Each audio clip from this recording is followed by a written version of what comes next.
How many kids across the U.S. do you think can't afford their school lunch? Think about that for a second. I'm Jasmine Brooks, and this is 21 Next, live from the Control Center. Thanks so much for joining us here at CBS 21 News.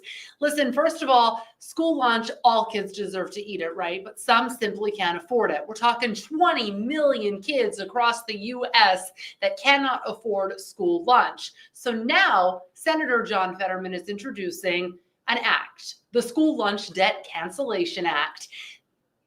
There are over 20 million children who can't afford their lunch. That means there are nearly 500,000 food insecure children alone in the Commonwealth who collectively owe nearly $234 million in debt. This bill will ease the financial burden, he says, on working families by directing the USDA to pay for all debts owed to schools for lunch or breakfast programs. So imagine that, nearly 500,000 food insecure kids in our state alone. So new tonight, Senator Fetterman introducing the School Lunch Debt Cancellation Act. The next story is not an easy one to report. Yesterday, we told you a baby was found buried in a backyard. But today, we got the documents from police detailing the horrific details that no one was expecting.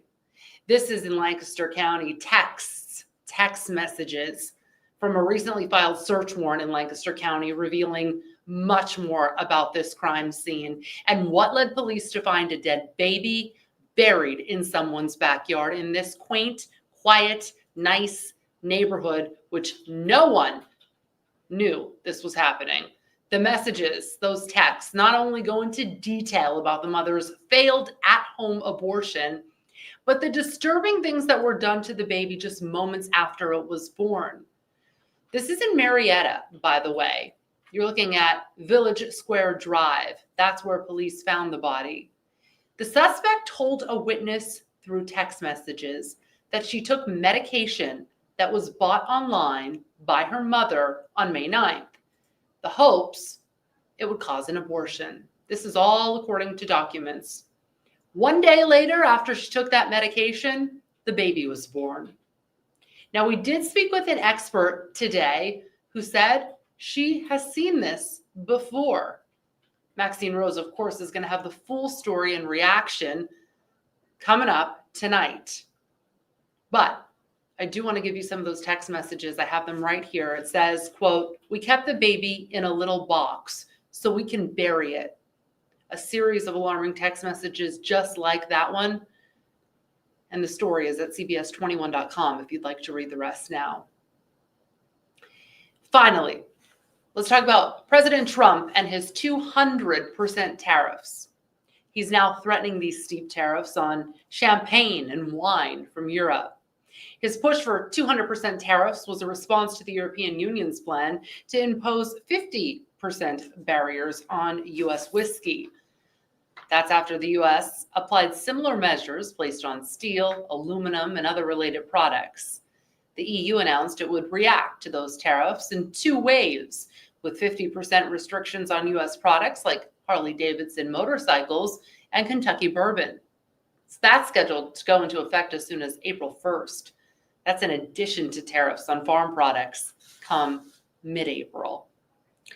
All right, we have a moon out there called a blood moon. Let me tell you how this works. If you're going to get up between 1 and 4 a.m. to check this out, Tom Russell says the sweet spot is roughly 2:33 a.m. All right, look up in the sky. It is a total lunar eclipse on the horizon. Blood moon, that's what we're calling it, the blood moon. And so it only happens once every 1 to 2 years, and millions of people were excited about this, so you'll be able to see it. The rare event happens when the moon passes within the darkest part of the Earth's shadow, and when that happens, the moon will appear to change colors.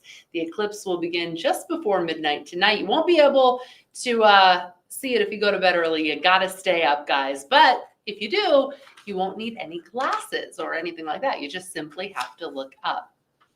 All right, let's go to meteorologist Tom Russell. Tom, the blood moon is coming out.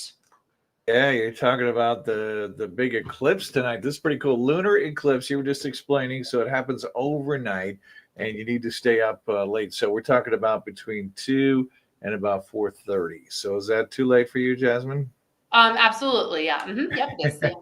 But you're showing some great pictures. So basically the moon goes into the Earth's shadow, so it takes on that reddish hue, and it peaks about 3:30 a.m. So if you only want to get up, take a peek, and go back to bed, that's an option as well. And fortunately, the skies have stayed clear. We were a little worried about some cloud cover, but it looks pretty good for tonight as we head into tomorrow. So a lot of folks excited about the lunar eclipse happening. So as far as the weather goes, kind of goes downhill a bit for the weekend as we get into a mostly cloudy sky by tomorrow afternoon, 60 for the high, a lot like today was. It wasn't a bad day, just on the cooler side. And then cloudy on Saturday. That's when we're socked in with the clouds and maybe a stray shower. But the best chance for rain, Jazz, is going to be Sunday with rain showers, maybe a quick thunderstorm, and then we dry it out for St. Patrick's Day on Monday. So you celebrating St. Patty's Day? Yes. Yeah. Get me a Guinness and some what do they eat on St. Patrick's Day? Corned beef. Yeah, come on now. Corned beef and cabbage. That is what I want. Yes, there you go. To pass on this weekend.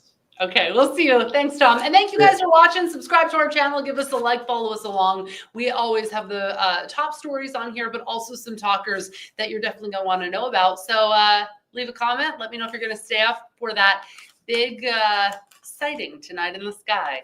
Thanks for watching. I'm Jasmine Brooks. Good night.